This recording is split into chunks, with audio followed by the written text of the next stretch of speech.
Phone ಮಾಡ್ತೀರಾ ಅವನಿಗೆ? ಅದು ಕಾಸಿಲ್ಲ ಅಂತ ಬರ್ತಿದೆ ಕಣೆ ಸರೋಜಾ. ಫೋನ್ ಮಾಡೋಕ್ಕೆ ಕಾಸಿಲ್ಲ? ಹೌದು. ಅರೆ ಏನೋ ಬಂತು ನೋಡಿ. ಮಗನೇ ಫೋನ್ ಮಾಡ್ತಾ ಇದ್ದಾನೆ. ಹಲೋ ಹಲೋ ಅಪ್ಪ, ಊಟ ಮಾಡ್ದ? ಮಗನೇ, ಅಮ್ಮಗೆ ತುಂಬ ಹುಷಾರಿಲ್ಲ, ಅದು ನಿನಗೆ ಹೇಳೋಣ ಅಂದರೆ ಇದು ಕಾಸಿಲ್ಲ ಅಂತ ಬರ್ತಿದೆ ಮಗನೇ. ಹೌದಾ? ಒಂಚೂರು ಕಾಸು ಹಾಕು. ನಾನಿಲ್ಲಿಗೆ ಆಟೋದು ಗ್ಯಾಸ್ ಖಾಲಿ ಆಗಿಬಿಟ್ಟು ಸುಮ್ಮನೆ ಕೂತಿದ್ದೀನಿ, ಬಾಡಿಗೆ ಇಲ್ದಿರಾ? ನಮ್ಮಂಥ ಬಡವರು 300-400 ರೂಪಾಯಿ ಎಲ್ಲಿಂದ ತರೋಣಪ್ಪ?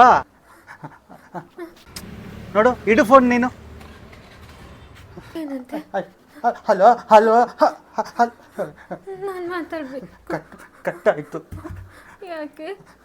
ಕಾಸಿಲ್ಲ. ಅವನ ಹತ್ರ ಕಾಸಿಲ್ವಂತ? ಇಲ್ಲ ಅಂತ. ಮತ್ತೆ ಹೆಂಗ್ರಿ ನಾವು ಫೋನ್ ಮಾಡೋದು? ನಂಗೆ ಏನಾದ್ರು ಹೆಚ್ಚು ಕಡಿಮೆ ಆದ್ರೆ ನೀವು ಏನು ಮಾಡ್ತೀರಾ? ಬಿಡ್ತು ಅನ್ನೋ ಸರೋಜಾ, ಬಿಡ್ತು ಅನ್ನೋ.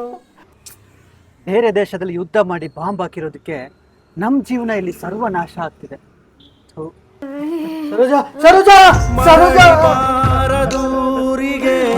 ದೇವ್ರೆ, ಒಂದು ಫೋನ್ ಮಾಡೋ ಅವಕಾಶ ನನಗೆ ಇದ್ದಿದ್ರೆ ಇವತ್ತು ನನ್ನ ಹೆಂಡತಿನ ಬದುಕಿಸ್ತಾ ಇದ್ದೆ. ನಮ್ಮಂಥವ್ರಿಗೆಲ್ಲ 400-500 ರೂಪಾಯಿ ರೀಚಾರ್ಜ್ ಮಾಡೋ ಶಕ್ತಿ ಇಲ್ಲ.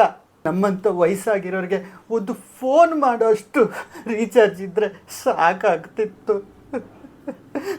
ದಯವಿಟ್ಟು ನಮ್ಮ ಮೇಲೆ ಕರುಣೆ ತೋರಿಸಿ.